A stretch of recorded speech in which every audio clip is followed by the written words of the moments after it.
Hi, this is Brian Kell. I'm going to share with you case number 84 in the Best Way to Do Cataract Surgery series. This is a patient with a small pupil as well as a soft lens.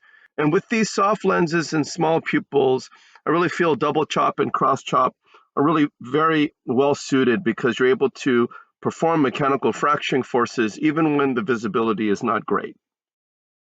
So I use a corneal marker which will help me to center and size my rhexis. I make my paracentesis incision first on the right side and then the left side, making sure I'm parallel to the iris plane, which creates a nice horizontal shelf, which will allow me to achieve a self-sealing incision.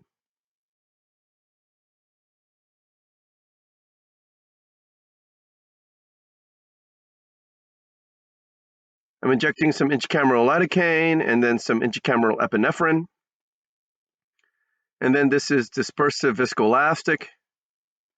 You can see that the pupil became a little bit bigger and hopefully a little bit more stable for the remainder of the case. So I'm holding the eye with the cannula. This is a triplanar corneal incision. I make a vertical groove, place the blade into the deep part of the groove, turn the eye away from me using the cannula, tunneling through the cornea, turning the eye toward me, and then entering very carefully, and that's the triplanar corneal incision. I inject some more viscoelastic to fill the chamber. I place the forceps sideways to enter, and this is going to be the puncture style rhexis. I'm going to puncture with the forceps, pull it down towards me subincisionally to create a tear, grasping the right side to create a flap. In this case, the pupil is about the size of the rhexis, what I want it to be, and so it's really fairly easy to center and size the rhexis in this case.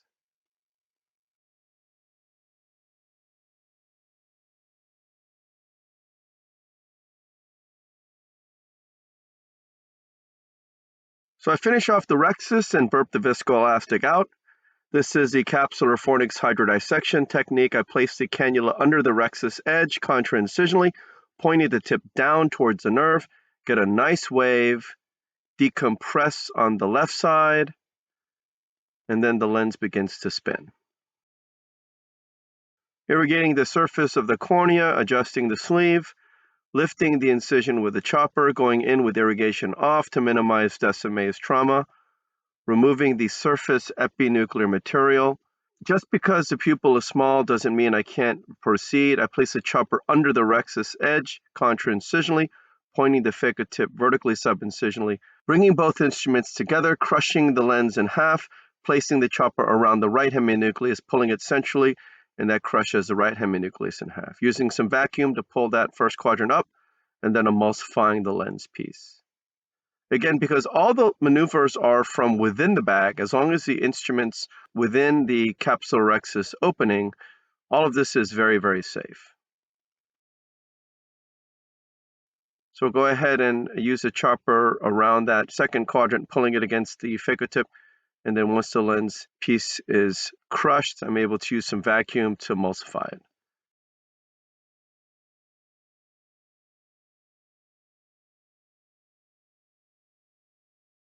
Turning the second heminucleus in front of me, placing the chopper around the lens piece, pulling it towards the phaco tip, crushing and bisecting that second heminucleus. Placing the chopper around a third quadrant, pulling it centrally, crushing it and dividing it, and then grasping that fragment up with some vacuum and then crushing it and emulsifying the lens piece. As you can see in a small pupil, the key after you've disassembled the lens is to keep the phaco tip in the central safe zone during the emulsification.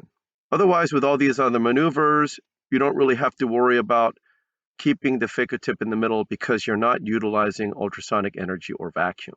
It's only when you're utilizing ultrasonic energy or vacuum should you keep the tip in the central safe zone.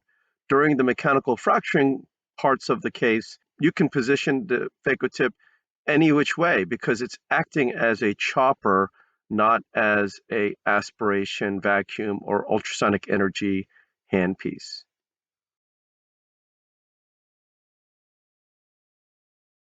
Once the endonucleus is removed, I'm grasping the edge of the epinucleus and it starts to come out.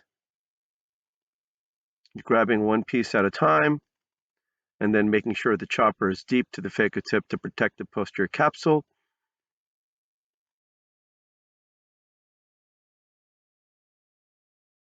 So I take the chopper out, push BSS in, take the phaco tip out, and going in with the INA handpiece.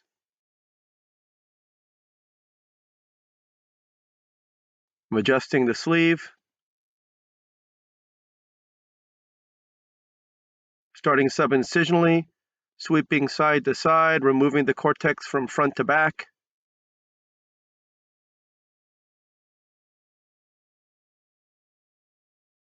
Again, by grasping from anterior to posterior, you're going to be able to peel the cortex in a more clean manner.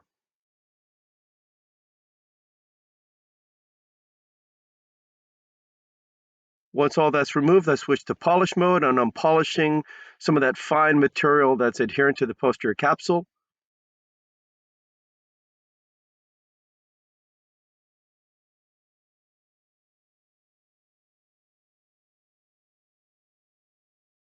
And then I'm polishing underneath the rexus edge. Again, the polish mode is just excellent for these situations when visibility is poor and you don't want to grasp the capsule inadvertently.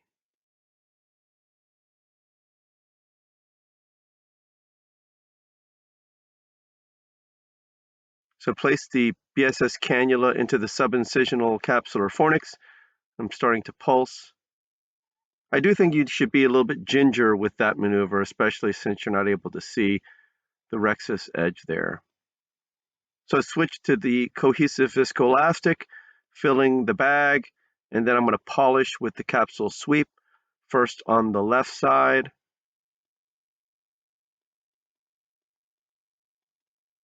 and then now on the right side.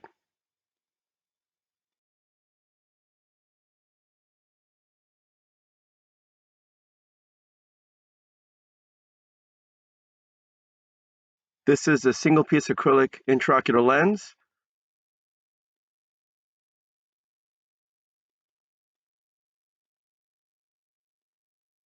I'm injecting it into the capsular bag.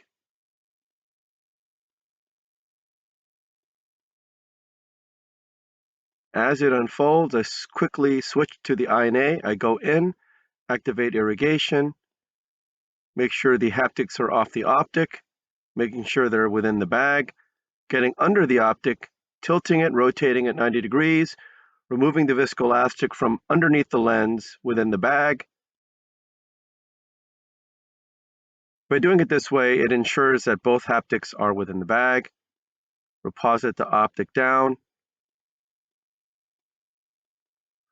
Switch to polish mode, and I'm rotating the haptics in the horizontal meridian.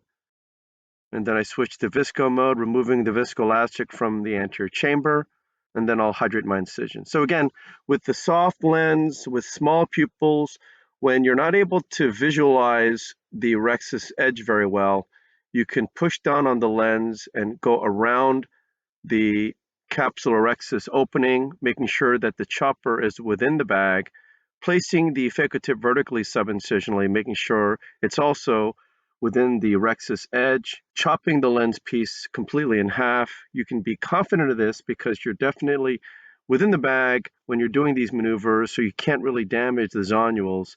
Same for the cross chop maneuver. You're placing the chopper under the rexus edge, going around, pulling it towards the phaco tip and crushing the lens pieces.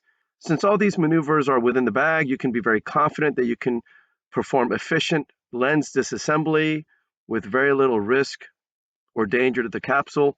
And as you can see with the soft lens, the lens is able to be fractured so easily because it's soft in these cases. So I hope this was helpful to you, and I thank you for your attention.